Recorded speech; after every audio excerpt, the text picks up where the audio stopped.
What's up, everyone? Welcome to Unmasked, where things are discovered, uncovered, brought to the light, and made known. I'm your host, Lamar Barrett, coming live to you from PG County, Maryland. If you're interested in finding out about the untold stories being a college coach, this is the show for you. Being a former assistant men's college basketball coach for 16 years, there are so many untold stories behind the scenes in the life of a college basketball coach. Now, let's unmask them. Today's guest is a longtime assistant coach, one of the young and brightest coaches in the business, a future head coach in my eyes, and I'm sure in a lot of other people as well. And he's an Oxford, North Carolina native, Ronnie Hamilton. Now, Ronnie, his story is, this bio is a little different, or we talk about his past. I mean, he actually graduated from Duke University. He was a 4-year player, and he was started as a freshman, captain his senior year at Duke University. So he was a football player first, and then right after college, he ended up going to coach high school football and track for a year down in Fayetteville, North Carolina, at Jack Britt High School, and then he decided to go into he graduate assistant at the UNC Pembroke, trying to go the basketball route, which he was there at UNC Pembroke for 2 years before heading over to Tarleton State in Texas for 3 years. And then he landed Division I at Citadel with Ed Conroy, and they were there for a couple of years before moving on to Tulane, where he spent another couple of years at Tulane with Coach Conroy. And then he went to Houston for another 2 years with James Dickey. And then I got a chance to coach against him when he was at Middle Tennessee, 2 years at Middle Tennessee. He was there for 4 years with Kermit Davis from 14 to 18, where they actually knocked us out. One year we were probably one of the highest ranked teams there in the league. They knocked us out in the quarterfinals, and then the following year they beat us in the championship game. So I got a little history with this guy. But he spent 4 years at Middle Tennessee, and then now he's presently at Ole Miss, still with Kermit Davis, and those guys are going to turn around and do a great job there. I want to welcome to the show, Ronnie. Hey, Lamar, appreciate you having me. Man, it's a joy and a pleasure to be on with you. And like you said, we've got a connection because we've had battles on the court, but also we've been able to really connect off the court. And the thing that you're doing now with Unmasked and some of the interviews you've had on already, I know the lineup that you've already had before me. So I feel honored just to follow in some of those guys' footsteps that you've had on. But the thing that you're doing for college coaches like myself, giving that behind-the-scenes stories, I think is just a great opportunity, great platform. So, you should commend yourself for having this platform and doing this, again, not for just myself, but then for other college coaches or other people that's in college basketball, and just even in walks of life, to see kind of some of those things that have led me to where I've gotten to with other guys in this same profession. Through their experiences, and if there's something that can be learned from that, I think that's a great thing about what you're doing. So again, appreciate you having me. Looking forward to it. And I was telling you this kind of before we got on real quickly, if I can. So we just came off a vacation, and we were kind of joking about the virus, the COVID, and literally, my wife, she was on me and my kids about, hey, wearing your mask everywhere. And so, but I think she would be fine in this setting that we are literally unmasked right here. And so we're going to get into some meat and potatoes and some in-depth stuff about my journey and other things within college basketball. Yes, sir, we will, man. And thanks for those words. And I still remember we spent a lot of time in some gyms, especially in Chicago. I remember that. Like, seemed like we were there almost every week a couple of times. So, yes. Yeah, we definitely. Exactly. Well, you know what, Ron? Hey, let's go right into it, man, and get unmasked.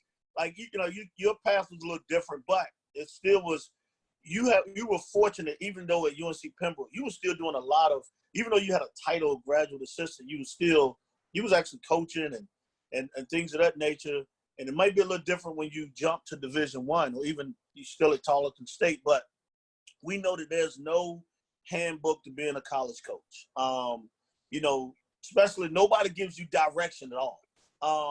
Tell me about your first day, first week, first month after things are done with human resources and orientation. Like, it could be from any one of the jobs. Like, what's that like, especially if no one tells you exactly what to do? Yeah, it's a great uh, point you hit on in terms of coaching, and I would say basketball really is the most unique of all of them because there's not a handbook. There's not a order of steps that you have to necessarily take to become a college basketball coach. And for me, it just started really with a passion that I've had for a long time. Like you mentioned before, I happen to be a really good football player. I played two sports, but I've always had this love for college, for basketball. That was my first love in terms of playing. And so as I progressed in high school, it became clear that I was a better football player than basketball player. But there was always this itch to when I got done playing, and the ultimate goal was the NFL. And I got to a point where that was really close. Spent some time with the New York Giants in training camp, got cut. I'm sitting in training camp once that happens, and I'm trying to figure out, okay, what's next? And this itch that had been there for a long time just kind of kept coming up. And so I told myself at that point in time, hey, I kind of had one dream in one way get closed, but I was going to chase another dream. And so from there, that's when I started to pursue the basketball piece of it. And so this was maybe around the middle of the summer in 2002, after I graduated.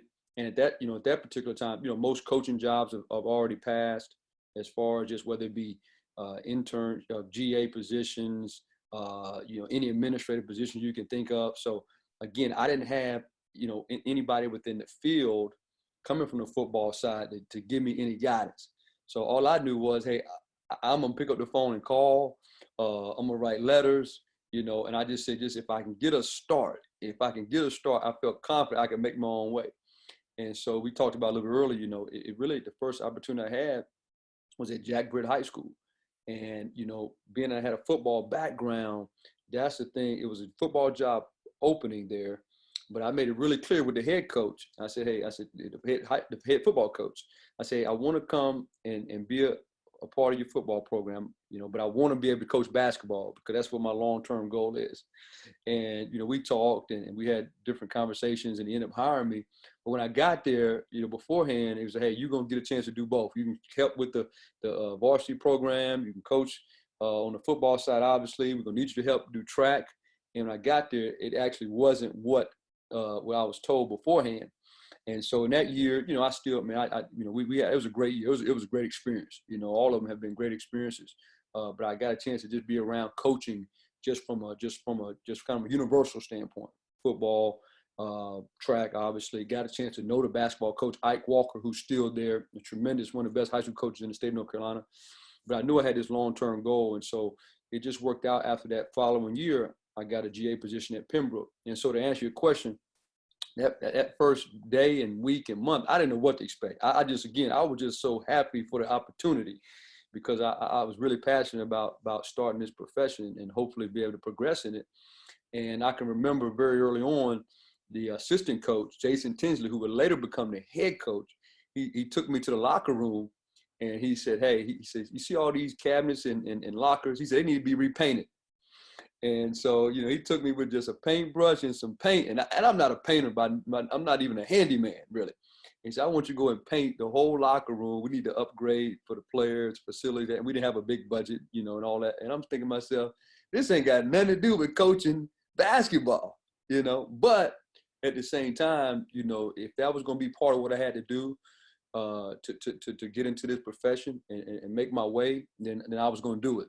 And so a lot of it, and for me early on, was on the job training, just getting there, figuring out, how to do a workout or how to do a scouting report, and those type of things. But what's amazing though, and you would attest to this, Lamar, a lot of what I did early on as a young coach didn't have a lot to do with basketball. I give you that story about the painting, but it was, I was the strength coach. He said, hey, I want you to do the strength. We didn't have a full-time strength coach. And so I just learned it. I started calling people and trying to figure out ways to do that. Then I was academic coordinator, so I'm trying to meet with people on campus, and all those different things. And so I tell people all the time, for me, my particular story, my journey, the best thing that could have happened was I was a grad assistant at a Division II school, UNC Pembroke, to where you got to have your hands involved in everything. And you could actually, even doing the stuff off the court, on the court, you can be involved because there was no limitations. Like, for example, some administrative positions at this level. And we have great guys on our staff that are video coordinators and assistant recruiting, player development, but they don't get to get on the court. And again, there's no path, and their guys are going to be successful. We got some guys that really do a great job in those roles.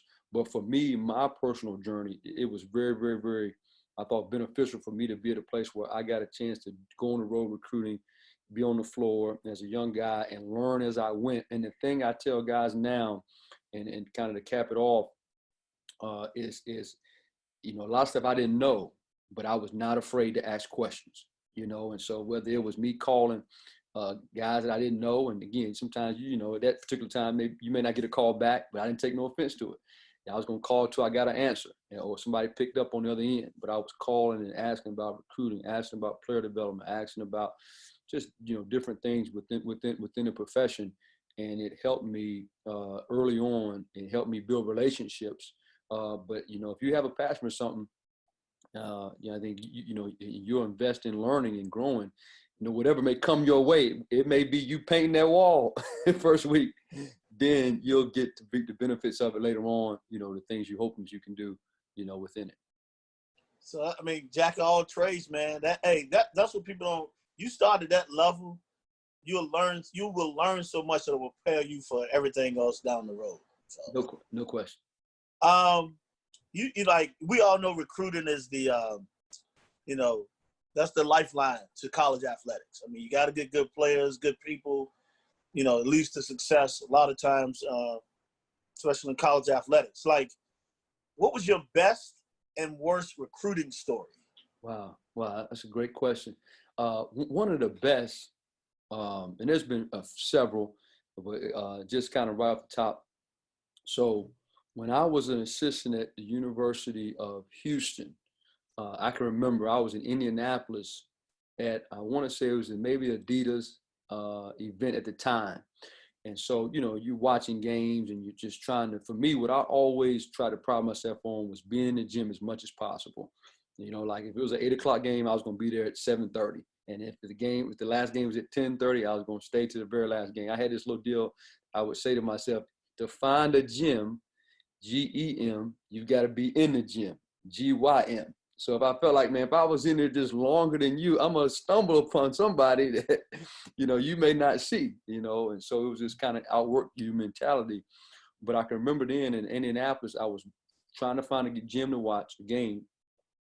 And I'm watching this team from Tennessee play. And I can't remember the name of the team right now, but I know the coach and watching it. And there was this big kid, about 6'9", 295, kind of out of shape, but he could run. He had great hands. He had great feet. And I didn't know if he's going to be quite, what we needed at University of Houston, or we were going to recruit him. But, I immediately wrote his name down. And I'll tell you what happened. They didn't have a program in the book. They didn't have a roster in the book. But I wrote my notes down in terms of how much I liked him. You can remember, you looking through the program and man, how can I get a hold to this team with this guy? So that team finishes up, and they end up leaving the gym, and I get in my car. I got to get with this coach, and I got to figure out who this kid is. So I leave the gym, and I follow those guys, and they go to, if you remember Indianapolis at all, man, there's a Five Guys that's kind of right by that facility right there. And so they pull into it, and I pull in behind them, and I stop, and I meet the coach, and I meet the kid, okay, and just, hey, look, I said, hey, I may call you. I'm at the University of Houston. Tell them my name, like your game. We're going to stay in touch. And that's kind of the end of the story at that point in time. Well, we ended up not really doing anything with them at the University of Houston. Fast forward, I get the job at Middle Tennessee State. And I had kind of kept up with him from a distance, from afar, because he was actually a two-sport guy. And so long story short, the kid ends up playing for a guy that I coached at Tarleton State, a kid named Sean Sheffield's at Walter State. He calls me. He said, Coach Ham, that's all my players call me. He said, hey, we got this big kid, Brandon Walters. He said, he's at Walter State. He said, man, Coach, he's really good. Remember the kid we had at Tarleton named Terrence Gamble, who played in NBDL? I said, yeah. He said, he's better than him. I said, Sean, I watched him play. I love that dude. I said, man, I followed his team to 5 guys to figure out who he was. He said, come down and come see him. So I go watch him. And sure enough, man, the kid is playing his tail off. And the thing that made it great, though, is he had some academic hurdles that he had to overcome. But, man, we worked through it. We got him to middle. He had to pay his own way for a year because of the academic, hurdles that he had to overcome. And he ended up being eligible and played on 2 teams, one team that made the NCAA tournament, another team that made the NIT. And then he got his degree, in which nobody ever thought that he would do that coming from Chattanooga, Tennessee. So just how that thing evolved and he watching them and then getting there and then the hurdles we had to kind of overcome to get him to be eligible and to play at middle. And then just seeing him, have the success he had with us, being a part of those teams, that was one of the best ones. As far as worst ones, oh man, that'd be a whole nother long story. I mean, just, those ones where you think a kid is going to be really good and, and they don't work out the way you think it is. There's been a few, there's no scientific formula in terms of recruiting. We hope and we evaluate. We think all those guys are going to work out. And the thing that I've learned from some of those is that just, you got to do a great job of doing your homework. You can get too sped up in recruiting sometimes and just see the basketball talent. But if you try to peel back those layers and really kind of get to know what's behind the kid, then it'll help you not make as many mistakes maybe that I've made over the years. Good stuff, man. I remember Brandon Walters too. I definitely remember him. Now you definitely a family man. You just talked about earlier about vacation. Your wife is a volleyball coach down in New Orleans. So like, she kind of understood, what you do. And that was probably the early stages when you were down in Tulane. But what did you have to give up achieving your current level of success? Yeah, it's a great question. Time, to be quite honest with you. As you know, and you mentioned earlier, recruiting is the lifeblood. And it demands a lot of time from you. If you're going to be good at it, you got to spend time, on the road. You got to spend time, having conversations with kids. You got to spend time, doing your research, watching film, all those different things to be really thorough and be really good at it. And it's like anything, what you invest in, there's a give and take with everything. So if you put a lot of time in this, it takes away from something else. And so that's the thing that I realized that even in this quarantine, that's been great for me is that, having to work from home, you kind of been able to pour back into that part of it as far as family. And so you realize, some of the things that you do miss, like this is the longest period I've ever been at home and I had to go on the road recruiting. And so I think if anything from this whole pandemic is that you can understand the balance a little bit better. But if you ask me, what have you given up? Been time. And I've always tried to be conscious of that though, try to be really involved when I'm home, to be home, and the thing I tell you about, my wife, and, I tell people all the time, but people that don't know, she's the best coach in my family. And that's, I say that with all honesty, she's given up more than I have. She was a head volleyball coach at Xavier University, which is an NAIA school in New Orleans. She was blessed enough to get that position when we went to Tulane, and I was, assistant coach. And in 2 years, she was 2-time coach of the year in the state of Louisiana. Took a program that I think it won 6 games a year before that, and ended up winning the league twice, won 50-something games.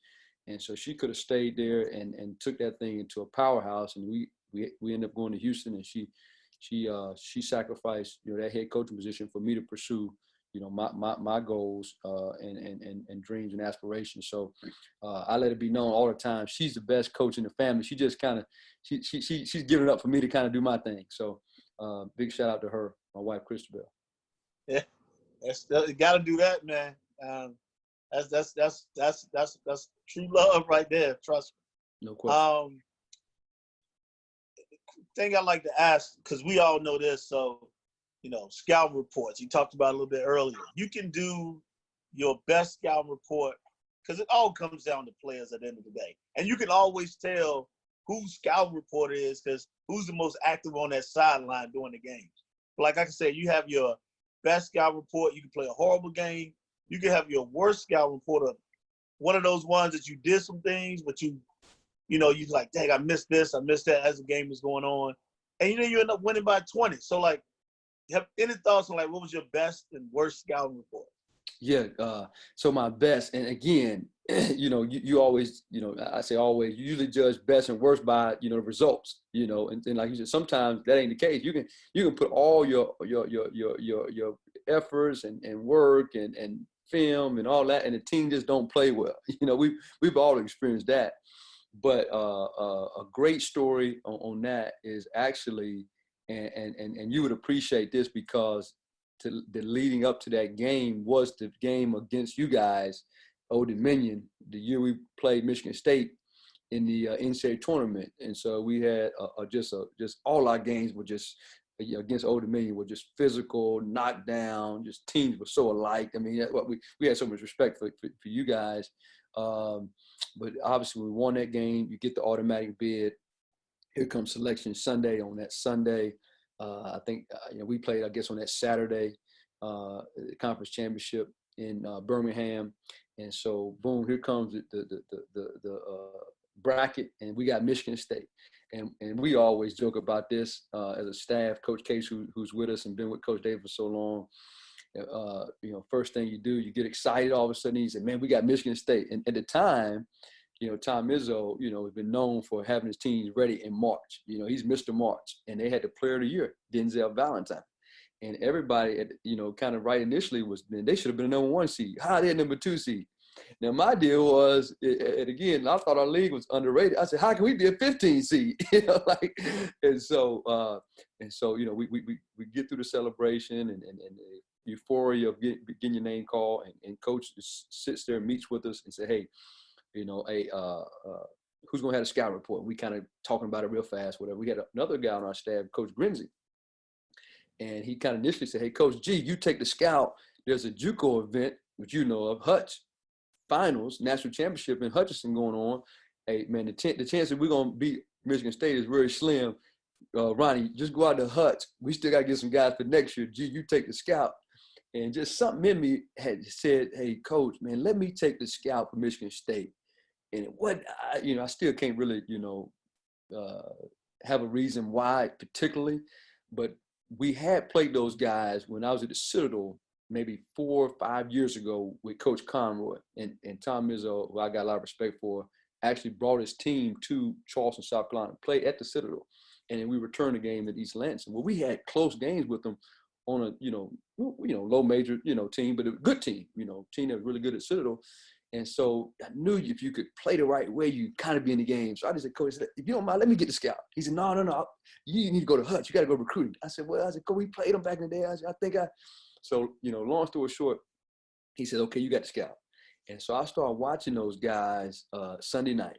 And you talk about giving up time? Shoot, man, I stayed up all night. I watched about 6 games right off the bat. And just, they were really, really good. I tell people all the time, I've coached against some really good players.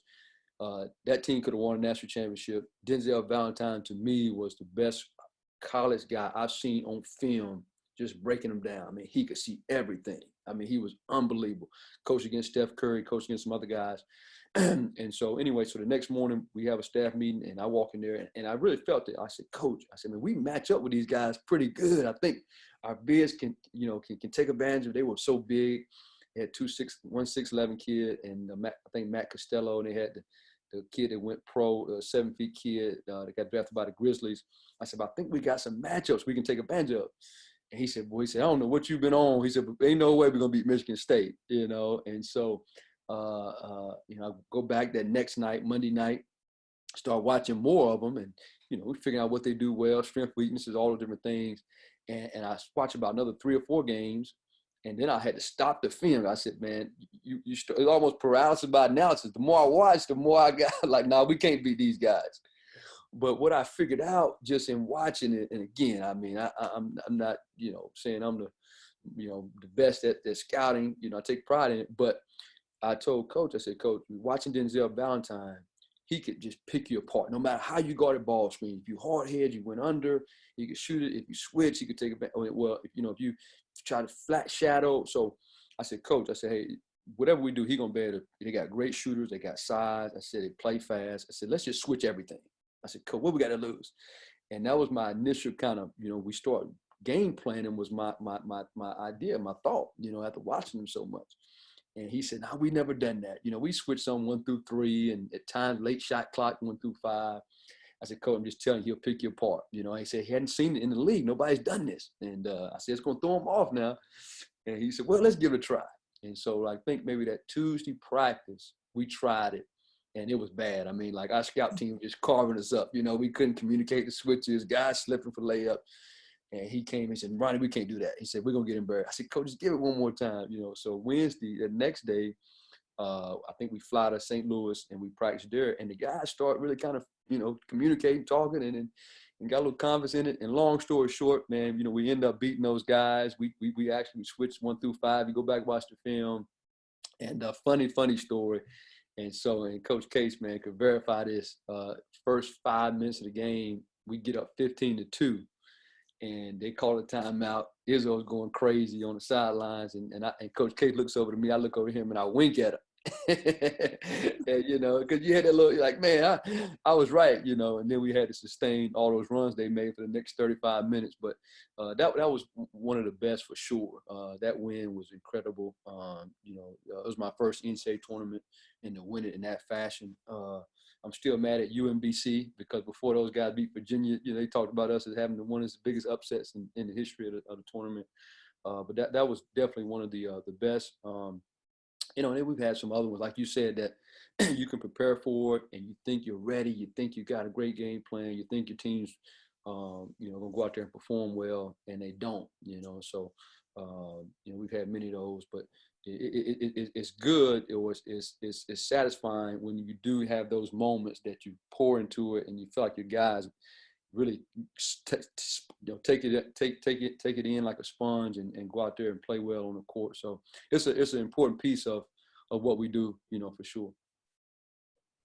And I actually had y'all winning that game just because I thought it was for the zone, because that gave a lot of people problems. I know for a long time we never figured it out. I was still trying to figure out. We didn't beat y'all at all. And I was there for 3 years, and I don't think we ever beat y'all. So that was a tough one. That's a tough defense. Yeah. Biggest challenge you have experienced since you've been in college coaching?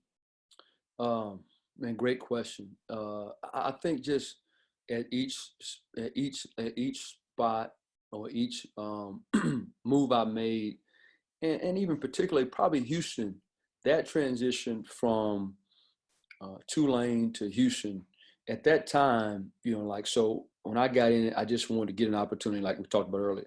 And then I got at Tarleton, which was a great Division II program. And then the goal was get to Division I level. So then I get to the Division I level. And so I had reached some of these goals and milestones that I had set for myself. And then the other one was be a high major coach. And so at the University of Houston at that time, if people remember, all the conference realignment, they were going into what was the old Big East. So you're talking Georgetown, Syracuse, Villanova, Pittsburgh, Marquette, on and on and on and on. And then what happened was the basketball schools kind of split, and it's the Big East as we know it now. But at that particular time, they were operating and at a level where it was a high major school, because of with the league and even at the recruiting that they were even doing at that particular time. So when I go from, Tulane to Houston, that was a challenge because it came with some different unique, challenges. And the other thing was I had been in Texas before, so I had familiarity with the state. And I had always recruited back to the state. So I was at the Citadel. We signed a great player, Mike Grossell. I was at Tulane. We had signed a kid named Kevin Brown from Houston, kid named Kevin Thomas from Waco. I'd always recruited the state, but it was different than you was in the state. And so the expectations from some of the same, programs, AUs, was a little different. So that adjustment was probably the biggest challenge. And again, the time piece, more and more people wanted a piece of your time. in that particular position that I was in there. But it was a great learning lesson. It was a great, it's prepared me for this opportunity here that we have at Ole Miss. And so that all of it's been a learning of taking lessons from every spot. But that was the biggest challenge. And then just on top of that, to add on to it was at the end of that time at Houston, that was the first time I ever got fired as a coach. And so that challenge of how do you rebound, man, I've kind of been on this, upward journey, and now somebody's knocked you off the ladder, so to speak. How do you respond? How do you rebound? How do you, obviously had to find another job, and it comes to that realization that, you got to go kind of start all over in a sense, just, to be able to rebound from being told what you did wasn't good enough. So that whole, time period there, those 2 years there were really, really a big growth for me as a coach. And it's really, helped me in this position and helped me become better overall. Awesome. Now, do you ever, because I think you're going to end up being a sensational head coach, but do you ever find that there are things about you that people might misunderstand? Like, what are they? It's a good question. I think, my story is unique and different, so I think, that's something that obviously the question will come, how did you go from football to basketball? And that's one that, I think that just by, explaining to you and the conversation that you have, you can explain, that journey, that uniqueness. And I think we sometimes as Black assistant coaches get labeled recruiters.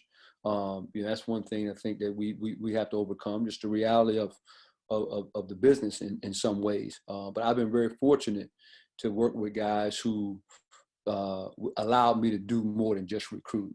Obviously, recruiting is very important, and I knew that at an early age. And so I was cognizant of that, just, making sure I developed those relationships, got on the road, figured that out, asked questions like I mentioned, and found and looked at guys who I thought were really good at it along the way and picked their brains. And a lot of those guys were very useful for me. But I think, as you have a goal of being a head coach, then you've got to be able to learn and show that you can do more than just that. And so much now is, you'll hear the word cliche, kind of, you're a CEO, and so now whether it's ADs or presidents of search firms, they want to see you kind of be able to do it. Now, the trick is, only way you can show it is to be given the opportunity. Yeah, and so, but there's things that you can do personally that maybe if you work with a guy, and Coach Davis is phenomenal in that respect. And like I said, past guys I worked with, Coach Dickey, Coach Conroy, they didn't just put you in a box and say, go get players. They allowed you to do scouting reports, like you mentioned. They allowed you to do individual workouts, allowed you to be a part of game planning and practice preparation.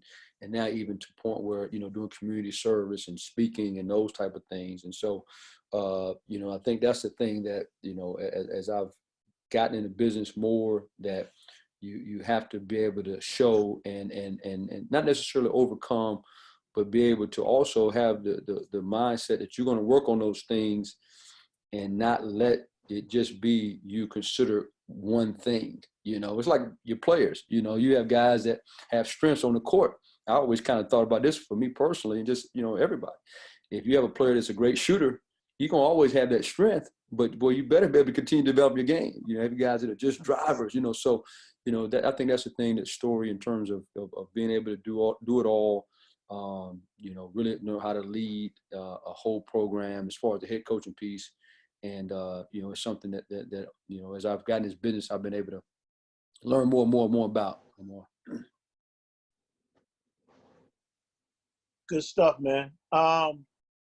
We all educators in this business. We're always into developing young men. Like, what would you try to teach your players besides basketball? Man, that's great, because truly, ultimately, that's what we're in the business of, right? Is developing them, and on the court is important because we all competitive in terms of coaches, players. We all want to win games, but it's that winning the game of life is more important. And I do tell people this all the time. Like I had an itch to coach, and kind of the seed was planted in me by a middle school coach that I had, who really, he was hard on us, and he was competitive, and we had some really good middle school teams, but it was more about trying to get us to grow into young men, successful fathers, husbands in the community. Even at that age, he was a community guy that way. And so I saw the impact that he had on a lot of, me, myself personally, a lot of my friends, and just youth that I grew up with. And so that's kind of where that seed got planted for me. And so I've always kind of kept that in the back of my mind in terms of, it's important, the basketball piece, but man, we got to develop these guys, beyond basketball. And if you look at the times we're in now, with all the social injustice and the tragedy, murder of George Floyd, and racism, and I love the conversation and dialogues that are going on right now, because it allows us as coaches to have a platform to lead and to help these guys grow and know their platform and learn history. And so it's very, very important. It's very important, because again, that ball is going to stop bouncing. I don't care, how successful you are. If you get to the NBA, at some point you're going to have life afterwards.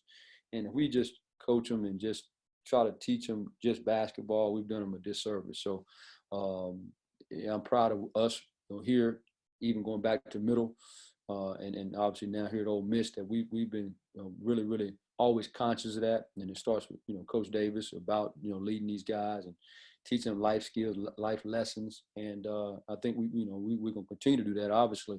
But that's very important. I mean, it's very, I can't stress, it's very, very important, because like I said, a lot of these guys, they look upon us to be the examples. They have, a lot of them have great fathers, and some of them maybe come from single parent homes, but they look for us, whether they have that or not, to be an example of leadership, of guidance. And so that's something that's never lost on me, on a day-to-day basis with our guys. Awesome answer, man. Like, what are your best and worst memories in coaching? Yeah. The worst memory, I'll start with that, because I asked a lot of best. The worst is just, that call at University of Houston. And I can remember, man, I was on the road, and I think it's about 10 o'clock in the morning. So in Houston, you can always be in a gym, right? Because there's a kid at every school. And so sure enough, man, I was going to just go watch a kid work out 10 o'clock, and they got those basketball periods, if you're familiar with the state and how they do it. And sure enough, man, I'm headed to, I think, some kid in Cypress, Side Lakes, or one of those schools. And our other assistant coach had called back. We had to meet with the AD. And I just had a bad feeling. I just had, my stomach just kind of turned. And sure enough, we got back, and they let us know that we were no longer needed. Hey, pack your stuff up, turn your keys in by tomorrow morning. And that's when it really hit me. This thing's a business. I knew that, but it wasn't a week ago that they said, hey, we were all smiling, laughing, and going out to eat, and the AD has to come tell you, you got to pack your bags, and service is no longer tendered here, so to speak. So that was the worst, but then it ended up being a blessing as well, because I got to Middle Tennessee State, and we had unbelievable success there, and it's led me to be here at Ole Miss. And then just as far as the most or the best memories, I tell you, man, I'll be honest, I had so many of them, but really that first, chance I got to coach at Pembroke, because that was the beginning, that was the beginning, and everything kind of came because of and after that. And people don't realize this too. When I took the job as a grad assistant at UNC Pembroke, I didn't even know what the record of the team was before I took the job. And I'm just so happy to get an opportunity. And it wasn't until I took the job and they offered me the job that I looked up the previous year's record, and they were 0-28 in Division II. Now, hadn't won a game. And but man, just being on the sidelines and saying I was a college basketball coach as a GA. I mean, I kind of never forget that. And there's been so many along the way, whether it was at Citadel where we had the most wins in the season history, and then going to Tulane and being part of kind of rebuilding that program 5 years after Katrina, and some of the things we laid down there as far as a foundation for the years after that. And we had great wins at Houston and Middle. You know, we talked about some of those, and Ole Miss is the first year to go to the NCAA tournament. So there's been so many. You know, it's hard to kind of single out one. But that first coaching opportunity I had to say, hey, I was a college basketball coach, will always kind of be something I never forget. That's good stuff right there. Like, and this might tie into it because you already answered it. Because I know you say y'all were let go at Houston, but like, what was the most stressful situation you have faced? And maybe it hasn't, but what was the most stressful situation? Yeah, you know, oh man, that was because, you know, I had to go home after that meeting and walk into my house and tell my family, man, you know, hey, we don't have a job, you know, now, hey, we're gonna be all right. You know, I wanted to kind of, you know, be the one that didn't kind of seem there was no worries, but I was worried. You know, I was stressed because, you know, again, you don't know where your next job is coming from. You just got to pray and hope that man above is going to work things out, which he did. But that was a stressful time. And, you know, even, you know, I'm my own worst critic, and I put pressure on myself to perform every day.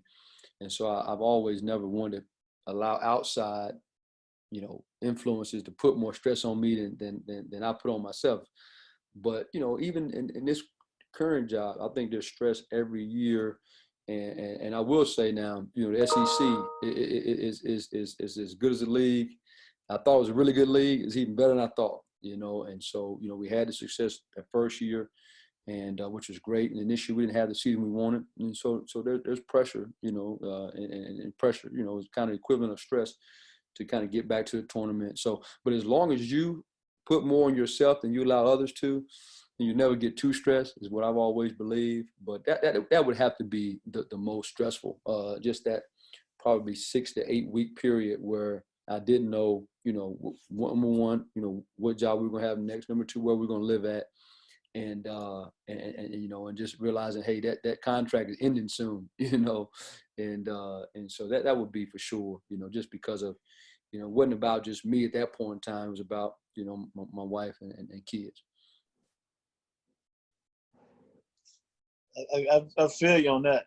That's why I wanted to see if tie that in a little bit. This is kind of like, it's funny. It could be different. It could be, what's the strangest thing a player has done outside of the basketball court? Because you've had some characters now. You've had some characters. Yeah.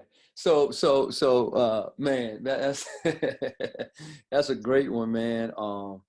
I just, you know, I'm trying to recall the craziest, because there's been some. We had a kid at the University of Houston. So what many strange was at the Citadel, because just to kind of shed some light on that particular place, you know, the military aspect created an environment where it wasn't many strange things. And so that was always great about coaching there, that it kind of coached itself. But we had a kid at the University of Houston, and I'll leave his name unsaid, but man, we get a call 3 o'clock in the morning, and this guy has driven his car into a fire hose, you know, as a single driver, you know, and obviously he's under influence, and so you get a call from the police chief, and we got to go in and try to, you know, rectify the situation, and you know, get them to, and you got to meet with your head coach and just the whole deal. And so that was probably the strangest thing, just a kid making a poor decision, which we've all made, you know, and he learned from it. And, you know, he had to go through a vigorous and extensive path to get back on the team after that. But that was probably the strangest, you know, and so I always kind of preface it like, you know, I've seen it a lot. I ain't seen it all, but I've seen a lot, done a lot. And so I'm never really too surprised, to be honest, you know. And I've been really fortunate though, in the same token, to coach a lot of really good guys where, you don't necessarily lay down and worry about, too many crazy calls at night. And part of the recruiting process for us is trying to figure that out beforehand. But we've had some crazy instances, within the game and practices and those type of deals. But that probably off the court was probably the craziest for sure. Now like I said, I talked about it earlier. You've worked for some good guys, Ed Conroy, and now you're in Boston with now. So, what would you say? Because Cameron Desert, I think he's one of the best coaches in the country. That's what I believe. But like, in your next step, to me, this is me talking. I think you're a head coach somewhere. So if you had a chance to work for anyone in men's college basketball, like who would that be from a athletic director standpoint, more than anything? I don't know if you've done your homework or things like that, but who would that be? Oh man, that's a tremendous question. You asked a lot of great ones. From an AD standpoint, and I've gotten to be around and know more here recently, just with some different platforms. Top Connect, who Dr. Sander at ETSU is kind of the one who coordinates, and he's done an unbelievable job of connecting young assistant coaches like myself with ADs. Man, there's been some great ones, and that I've gotten to know here in the last few years. I would say, we have a tremendous AD here right now. First time AD Keith Carter, who's really, really good. He's a former player, and so he gets it. He's a great player here at Ole Miss. He certainly be up on that list. And just outside of him, oh man, that's again, you put me on the spot with that one. I tell you who I've gotten to know really well, or just interact with, and she seems incredible, is Kim Record at UNCG. And I say that because, Wes Miller was a young assistant coach who they gave time to. If you look back at his first few years, he didn't necessarily start off great, but they gave him time to figure it out. And obviously now he's done a tremendous job, one of the brightest young coaches in college basketball. And, for her foresight and seeing him, giving him the patience to do that, I think is remarkable, is tremendous. And so, and I've loved some of the interactions I've had with her through that particular program that I just mentioned. And there's been several, but she seems like a tremendous, just person, someone that you would not just work for, but have a partnership with. And obviously UNCG is close to my home. And so from a geography standpoint, it would be a great situation. So she's one of the ones that I've been around here recently that I think I have a lot of respect for and think does a tremendous job. Awesome. I think she does do a tremendous job. Biggest accomplishment you have experienced since you've been in college, Coach? Yeah, man, the wins are great. The championships are great. The NCAA tournaments, we've been to numerous ones. And again, it's not cliche. I'm not doing it for that at all. It just really is seeing guys have success. Guys, whether it's graduating, whether it's, and I tell you, man, I got so much satisfaction from a kid that we coach here at Ole Miss named Terrence Davis, if you're familiar with, who's with the Toronto Raptors now as a rookie, and probably been the biggest story of the NBA as a rookie before the COVID kind of shut the league down, averaging almost like 9 points a game, undrafted. But he's just a self-made kid, self-made guy, real humble kid from right here in South Haven, Mississippi, and got a chance to coach him for a year, coached against him for 2 years prior to that, was always a fan of his, and to have a small role in his success now has been such a joy for me. And it's just other guys just have gone on to go on, like kid Josh Davis that I coached at Tulane that transferred from NC State, played over in Japan, but now he's got his own trucking company in North Carolina. He's married and doing well with his family, involved in his community. So, you know, man, those stories are the ones, and those success stories, or those stories in itself, are the ones that give me the greatest satisfaction. And again, man, we love winning, but you know, I guess it's those journeys, and you've been a part of really good teams. Those journeys and those memories you make in the process, and then those guys leave and they call back and, you know, tell you, coach, hey, I'm getting engaged. Just those are the reasons why we coach, man. And you know, and that's what kind of, you know, brings, you know, a permanent smile on my face, outside of all the other, you know, wins and championships and trophies and those things. So true, man. That stuff is so true. And this will take you off another path, and you're might chuckle. You might get it right away, but like, what movie or TV show title best describes your week? Oh, my week? Man, whew, TV show or movie describes my week. Man, you coming with I've been on a couple platforms and Zooms, man. You coming with it hard, man. I've been really good. You've actually kind of, you know, got me stumped a few times, which I always hope is hard to do for me personally. I'm trying to think. There's a couple that come to mind, and I, you know, me and my wife, we watch some shows from time to time. Man, that's a great question. Describe my week. TV show, movie. Well,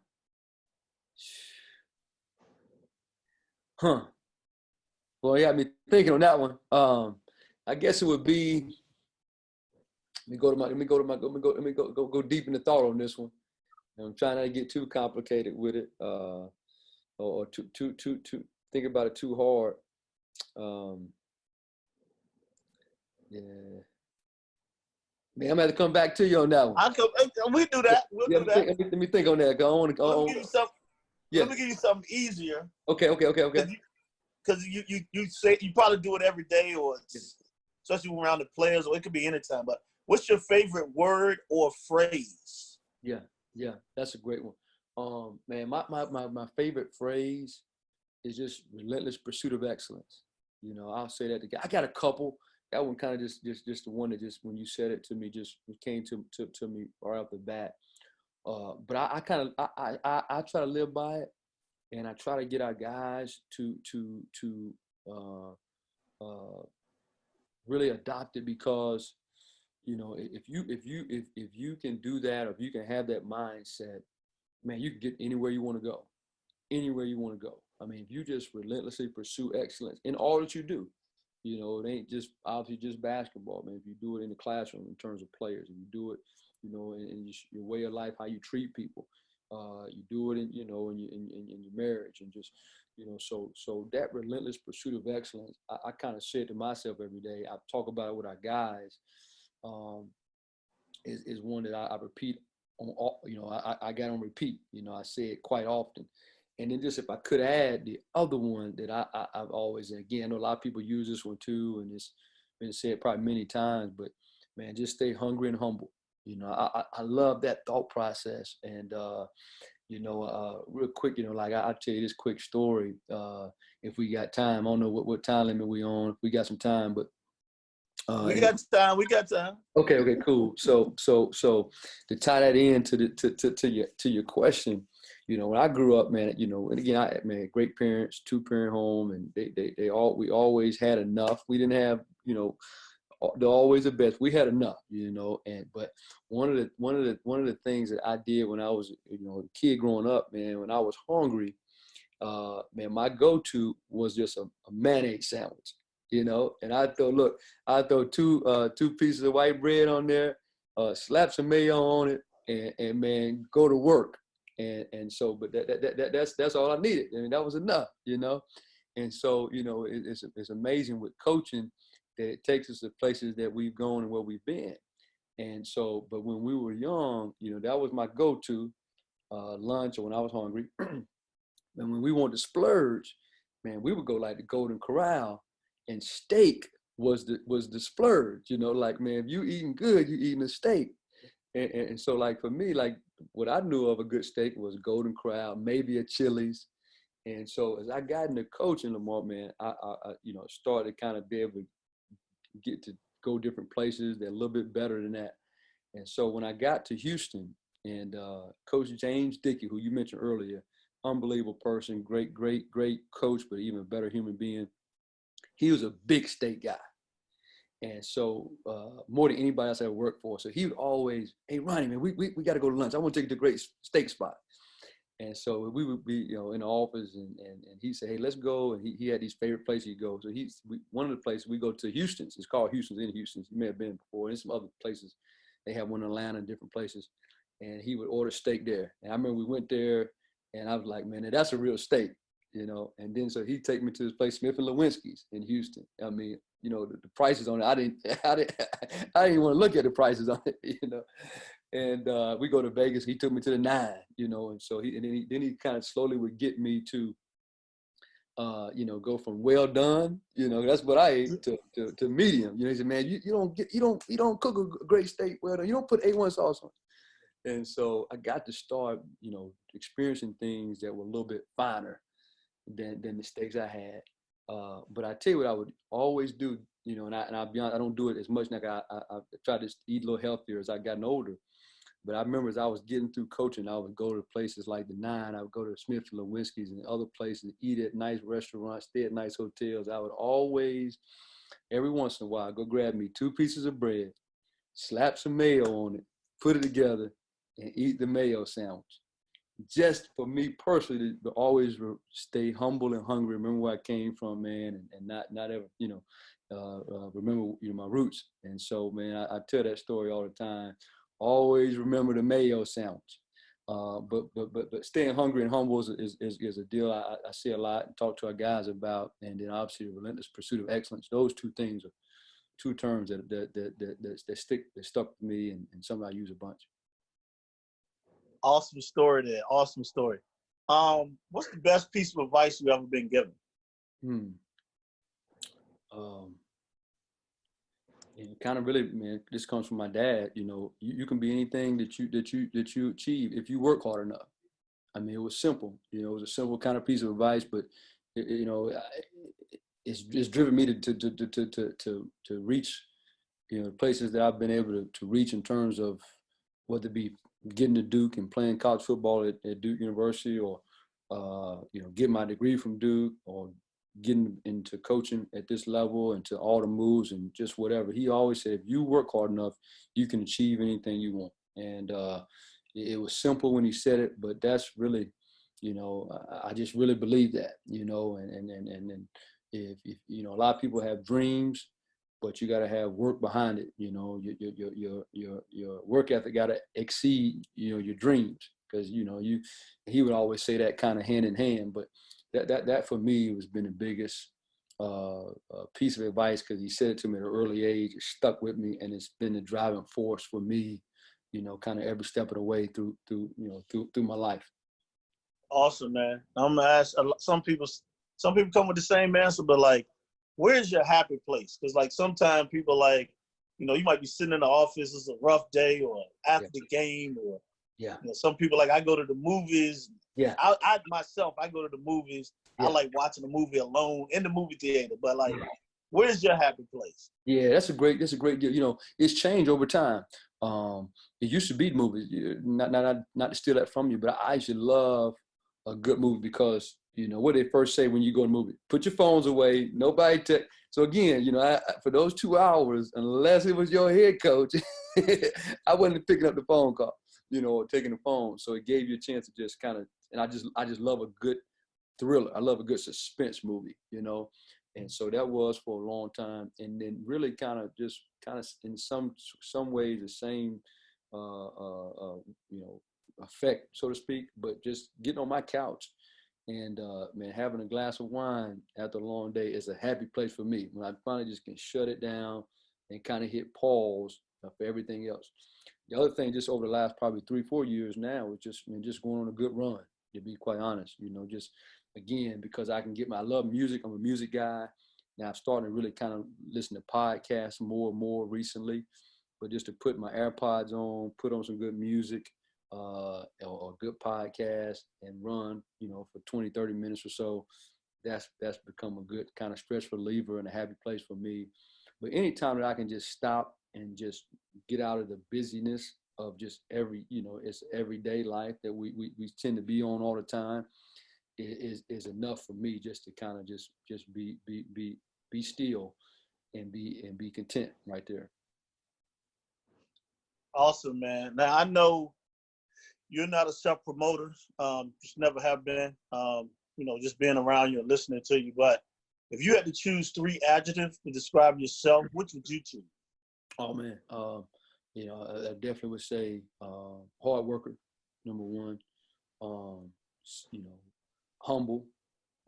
Again, I just kind of go about my business and just try to let my work, speak for itself. And then number 3 would be kind of servant / selflessness. I just always want to, be able to give back, whether it's our players, just whatever I can do to give those guys to be successful, to help them. And then if it's just other people, peers or coaching friends or just people in life, just in general, I've always wanted to, be able to bless somebody else, because I've been blessed, man, so much over the course of my life. So, hard worker. And I think that's what's, again, goes back to what my dad, kind of instilled me at a very young age, my parents, humble, and then just selfless and being a servant. So those would be the 3 things that I hope if you ask somebody, they would say, hey, that's what he's all about. Awesome. And this may tie into the same question because I've heard you say it a couple of times, but like what person and or event has had the most influence on your life? Yeah. I mentioned my dad, and kind of that piece of advice. And so if there was a moment where that really kind of created that mindset for me, I can remember it vividly. And I don't even think we've ever had that conversation with my dad, but he would know it if I did. But probably around like maybe 7th, 8th grade, somewhere in there. I played baseball, pretty good in baseball. Played everything like everybody, most people, soccer, and obviously I played basketball, loved basketball. But then there was a point where I was starting to get really good in football. But as I started, man, I was, I ain't the tallest guy. And even then I was maybe 5'4", 5'5", I can't remember, 140 pounds soaking wet. But I started to get a little confidence, and I told him, I said, hey, Dad, I want to, play college football. At that time, I didn't necessarily know if I could play college basketball, but I had a sense that I could, be good at this football thing. And he said, you make sure you get your education, but he also backed it up with the other thing I told you. But when he said that, it did 2 things for me. Number 1, it made me understand, yep, education is very important. And so he was I knew what he meant at the time, and it served true to where, man, I was conscious about my books and learning and studying. And then even after that, just asking questions and the whole deal. But I also flipped it around to where he didn't think that I could necessarily play college football, because my stature or whatever, it was in some ways he was saying, well, it's really hard to be a college football player. You better just focus on your school. And but then he came back after and said, you can be anything you want to be if you work hard enough. So I took it as like a challenge, and so like I said, it did 2 things. It kind of lit this fire in me to always prove people wrong. In his case, I'm proving my dad wrong. And it motivated me to be a hard worker, what you just asked me previous, in that question you just asked. But it also then came back and made me understand if I work hard enough, I can accomplish anything. And so, obviously, I was able to kind of achieve that goal, and then he was so proud of me for it. And, it served me well throughout the rest of, my life. Awesome, man. Now, before I ask the last question, we're going to go back to, did you think of a movie Or Yeah, take your shot? I have, but I'm gonna ask the last question, and I'll come back to that at the end. I'm gonna say that since you Okay. got me on that one. I'm All gonna say right. that. So knowing what you know now, what would you tell your young self to prepare for as an assistant coach? Wow, man. I've asked that question. It's a tremendous question, and you know, I would say to my younger self, appreciate um, all the little wins, because I think, you know, as we're maneuvering through, and we're talking obviously basketball, but I think it applies to to just in life and other businesses and other professions.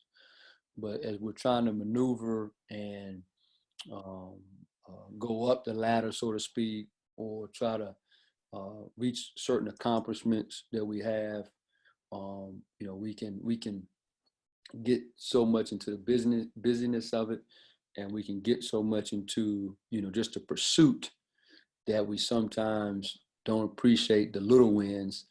uh, you know, and now as I've gotten older and I can kind of reflect back, you know, some of those instances where I wish I would have just in that moment appreciated that moment, appreciated that, you know, that time. Always did, but to the extent that you really kind of soaked it in. So whether that have been, you know, at Pembroke, you know, just, you know, 2 years we were there to double the wins. Just, man, you know what, man, this was pretty, you know, this is pretty special, you know. And then even the Citadel, where, like I mentioned, you know, we had a 2-year run where it's the most successful run in the history of the school, still is. And just again, you know, but it was just, you know, okay, how do you get the next win? How do you go get the next recruiting class? How do you go duplicate that next season? You know, just enjoying that, just appreciating the little wins, and really, if I can add, you know, really uh, appreciating the relationships too, you know, even more than, you know, one thing I did do when I was young and coaching, and I've told some guys this too, well, young coaches as well, and because I knew I had a little different path. I also knew that I was young in coaching, so I mean, I was 23 when I was a GA, 25 when I got, you know, the first full-time job. So I was so, you know, kind of cognizant of wanted to make sure people saw me as a coach, and my players, that they saw me as a coach, that, you know, you know, like I just almost didn't let them see the other side, you know, as far as like I want that fine line. Like I didn't, you know, obviously I want to be, you know, in the same places they were in, you know, where they were out, you know, environments they would be in, and that type of deal. But just to kind of, you know, let my guard down and still, and so that's kind of all in the same, to me, vacuum of that idea of just, you know, appreciating those moments and those little wins along the way, because they're not promised, you know. And man, you know, you know, again, go back to what you said. What's your biggest accomplishment? You know, you'll remember those wins, you know, the big things, but it's those those kind of processes along the way, those stories that we're talking about, those, you know, instances where, you know, something crazy happened, you can laugh, you know, or whatever the case may be, is what you kind of remember. So appreciating the little wins, and appreciating those relationships even more than I did. And you know, it'll make for such a more fulfilling, um, you know, journey, I think. And so if I could just, you know, that'd be the one thing I'll probably tell my younger self, you know, right now. Awesome, man. Awesome.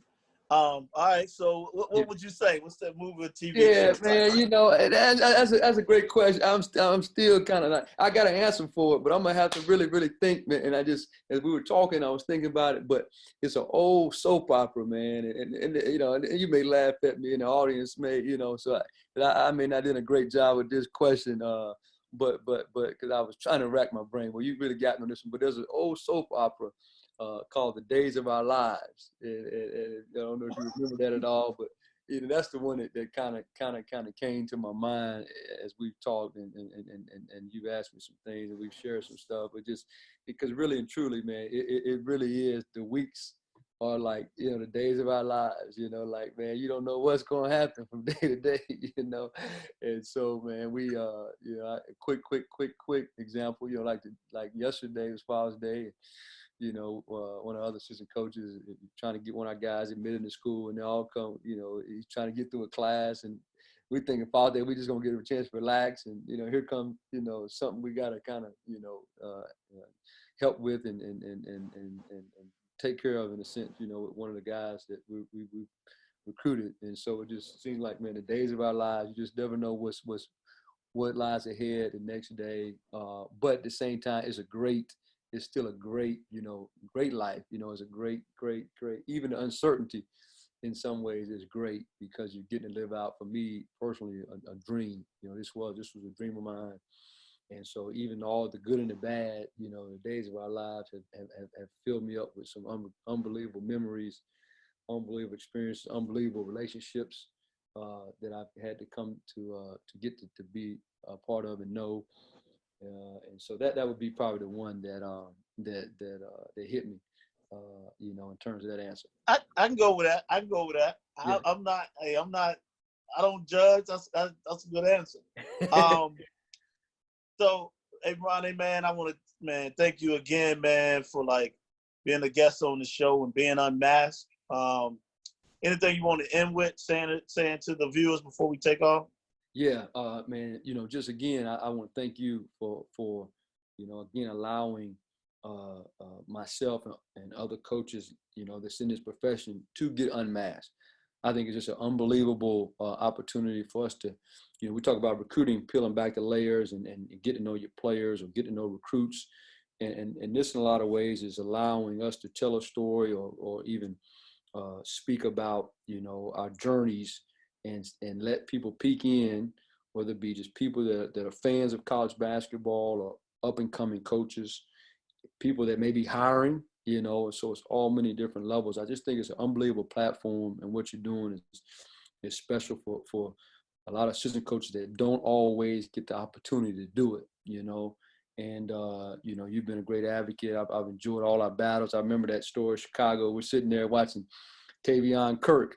And I always say, man, I really believe this, and not just to toot your horn, but one of the best evaluators that I've been around, you know. And I remember us talking about him and different guys. And so just to be a part of this platform with you, and I know you'll continue to do it and have guys on there, I think it's something that through this pandemic, one of the best things as far as the COVID specifically that has happened is that we've been allowed and had these type of platforms come about, and through Zoom and different, you know, methods in terms of technology. And I just hope that, I said this at the very first one, I hope we continue to do these things, because I've learned a lot. Not only have I shared a lot, I've learned a lot through other people's unmasked and stories and journeys and experiences. So this is something that connects a lot of us that's all in this same thing for the same goal in terms of these young guys and these players.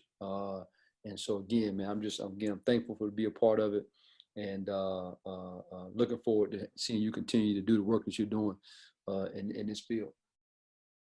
All right, man. Appreciate that. Appreciate those great words.